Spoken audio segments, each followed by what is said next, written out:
नमस्कार, मैं अमित अवस्थी, जिला अध्यक्ष ब्राह्मण परिषद उत्तर प्रदेश कानपुर। उम्मीद करता हूँ आप लोग सब परिवार बहुत सकुशल होंगे। मैंने लास्ट कुछ 2 वीडियो बनाए हैं और उसमें बहुत सारे लोगों को कुछ आपत्तियाँ हुई हैं कि मैं जिस तरीके की बातें करता हूँ वो ब्राह्मणों के खिलाफ हैं। ये बहुत समय से चला आ रहा है। जितने भी फंडामेंटलिस्ट लोग होते हैं उनको चेंजेस में दिक्कत आती है। तो ये मेरा वीडियो मैं ख़ास तौर से युवाओं के लिए बना रहा हूँ। जितने भी युवा हैं वो इस बात को समझें और जितने भी युवा सोच वाले हैं वो मेरी बात को सुने। अगर मुझे लगता है कुछ वो है तो मुझे कमेंट करके ज़रूर बताएं। सवाल ये है कि समय जिसको हम लोग सुनते आ रहे हैं, समय एक चक्र है, वो बढ़ रहा है, आगे की ओर चल रहा है। आप उसको रोक नहीं सकते, पीछे की ओर नहीं ले जा सकते। अगर आप ये काम कर रहे हैं तो यकीन मानिए, अगर आप अपने देश से प्यार कर रहे हैं, अपने समाज से प्यार कर रहे हैं, अपनी जाति संगठन से प्यार कर रहे हैं, तो वो एक दबाव में रहेगा, एक जगह रुकेगा। और जबकि पूरी दुनिया आगे की ओर बढ़ रही है, जब पूरी दुनिया आगे की ओर बढ़ रही है, समय आगे की ओर बढ़ रहा है, आप उसको पीछे ले जाना चाहते हैं कि आज से 5000 साल पहले जो होता था वही होना चाहिए। ये बड़ा खराब है। और जो युवा हैं उन्होंने भी इसको आपदा सेल्फ कर रखा है, जबकि उनको चाहिए कि वो सोचें, डेवलपिंग बातें सोचें। उनको चाहिए कि वो सवाल उठाएं कि ऐसा क्यों है। अगर वो सवाल नहीं उठा रहे हैं तो उनका औचित्य कुछ भी नहीं है। वो हर सवाल, उनको हर चीज में सवाल उठाना चाहिए। पूरी दुनिया जो बनी है आज, जहां तक हम लोग आए हैं, वो सवाल, क्वेश्चन की वजह से आए हैं। जो कुछ भी प्रगति होती है वो सवाल से होती है। अगर आप ऑब्जेक्टिविटी नहीं है आप में, और आपको जो समझा दिया गया, किसी ने समझा दिया और आपने मान लिया, तो ये बड़ा खराब है। ये मत करिए। सारे युवाओं के लिए ये संदेश है कि वो ये ना करें। उनको कोई कुछ बता देता है, उस बात को मान लें। अपना किसी चीज में अपना तो वो रखिए ना कि ये मेरा विचार है। आप बहुत सारे लोगों को पढ़िए, बहुत सारे लोगों को सुनिए। आप अपने धर्म के बारे में सब कुछ पढ़िए, कई किताबें पढ़िए। किसी एक राइटर की लिखी हुई किताब पढ़ के रुकिएगा नहीं, न किसी एक साधु संत ने कोई बात बता दी तो रुकिएगा नहीं। आप अपना विचार लगाना है। तो आपको कहते हैं कि अगर आप किसी एक के इन्फ्लुएंस में हैं तो आप उसके भक्त हो जाते हैं। लेकिन अगर आप बहुत सारे लोगों की बातें सुन रहे हैं उस एक सब्जेक्ट पे, तो आप रिसर्च स्कॉलर होते हैं।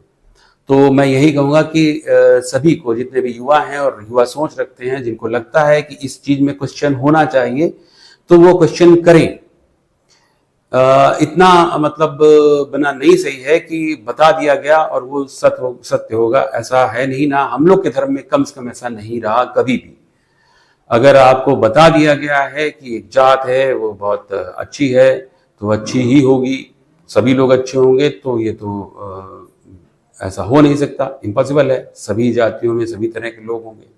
अब सवाल ये आता है कि अगर सभी जातियों में सभी तरह के लोग हैं, सभी जातियां हिंदू धर्म में हैं, तो ब्राह्मण परिषद को अलग करने की जरूरत क्या है? ब्राह्मणों को एक अपना संगठन बनाने की जरूरत क्या है? क्यों ब्राह्मण संगठित हों?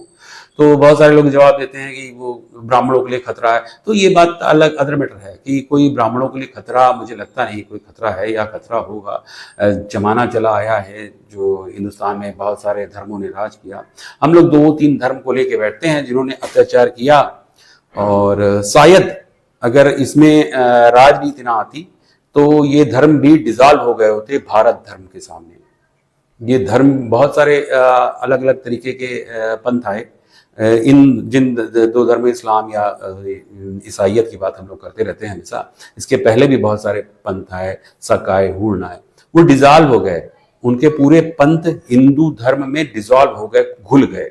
इस्लाम जब आया हिंदुस्तान में, तो आप अगर आपने इतिहास पढ़ा उसमें सूफीज आए, संत, और वो ऐसी बातें करते थे तो इस्लाम से बिल्कुल इतर थी। तो ये हमारा धर्म है, तो धर्म खतरे में नहीं है, ब्राह्मणत्व तो खतरे में नहीं आने वाला। संगठन इसलिए संगठित होना है कि एक परिवार है हम लोग। ये आप मानिए नहीं मानिए, ये आप पर डिपेंड करता है। अगर आप सोचें तो हम सब कहीं ना कहीं से एक ब्राह्मण ही एक ऐसा वो है जो कहीं ना कहीं से लिंक्ड है। कोई हम सभी के, मैं बार बार कहता हूं, हम सभी के पूर्वज great great great grandfathers जो हैं वो ऋषि रहे हैं, और वो जब समान जातियों में शादियां होती थी तो उन्होंने किसी ब्राह्मण में ही शादियां की अपने बच्चों की। तो जो भी आए, जो गोत्र बनते हैं वो ऋषियों के हैं, जो भी आए वो सब उसी से रिलेटेड है। तो जितना भी ब्राह्मण इस वक्त है वो कहीं ना कहीं एक परिवार है। तो एक परिवार का एक होना, एक परिवार का एक हो जाना, एक परिवार को एक होने के लिए कहना, ये कोई पाप नहीं है। इसका मतलब ये नहीं है कि हम अगर एक परिवार है ब्राह्मण तो दूसरी जातियों से हमें नफरत हो जाएगा। ऐसा कभी नहीं हो सकता कि अगर हम एक अपने घर में रहते हैं, हम 4 भाई बहन हैं, बिल्कुल सही बात है, हम 4 भाई बहन हैं, हम 4 भाई बहन एक दूसरे को बहुत पसंद करते हैं, सब प्यार से रहते हैं, लेकिन इसका मतलब है पड़ोसी मेरा एक दोस्त है वो मेरा दुश्मन हो गया। इसी तरह अन्य जातियां कोई मेरी दुश्मन थोड़ी है। हम जो कर रहे हैं वो अपने परिवार के लिए कर रहे हैं। ब्राह्मण से उत्तर प्रदेश अगर कुछ काम कर रहा है, कुछ अच्छा काम करना चाहता है, हमारा संगठन कुछ अच्छा काम करना चाहता है, तो ये मान के हम चलते हैं, हमारे जितने भी लोग हैं ये मान के चलते हैं, हम सब जो भी ब्राह्मण है वो कहाँ का हो, वो सरयू पारी हो, कहीं का भी हो, तो वो सब हमारे कहीं ना कहीं से परिवार हैं। और वो परिवार, सबसे पहला काम यही होता है कि हम अगर हिंदू धर्म की मदद करना चाहते हैं तो वो सब जो भी परिवार हैं, जो भी ब्राह्मण है, वो भी हिंदू धर्म के ही है ना, वो अलग थोड़ी हो गए। वहीं से शुरू करते हैं। पूरे धर्म की मदद करने से अच्छा है कि हम यहां से शुरू करते हैं, अपने परिवार से शुरू करें, हम अपने भाई को पहले देख लें।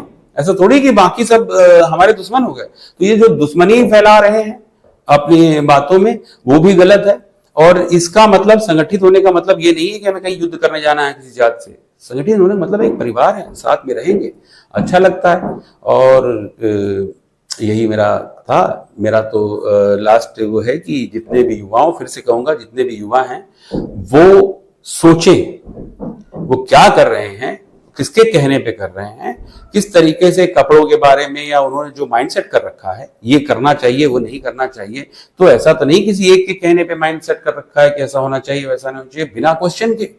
अगर वो क्वेश्चन नहीं कर रहे हैं, अगर सवाल नहीं उठा रहे हैं, तो ये बड़ा खराब है। उस युवा पे मुझे बड़ा दया आएगी। उसकी मानसिक स्थिति पे जांच होनी चाहिए कि उसको किसी ने कोई बात कह दी और किसी एक की बात को उसने मान लिया, तो वो डेवलपिंग सोच का नहीं है। और चल रहे समय चक्र पे वो एक जगह रुका हुआ है, वो वही रुका है जहां उसके बाप दादा उसको रोक के गए थे।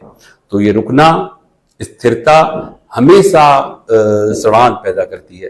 तो ये बात, सिर्फ इतनी छोटी सी बात कहना चाहता था, इतना समझा पाया हूं, मैंने कोशिश की।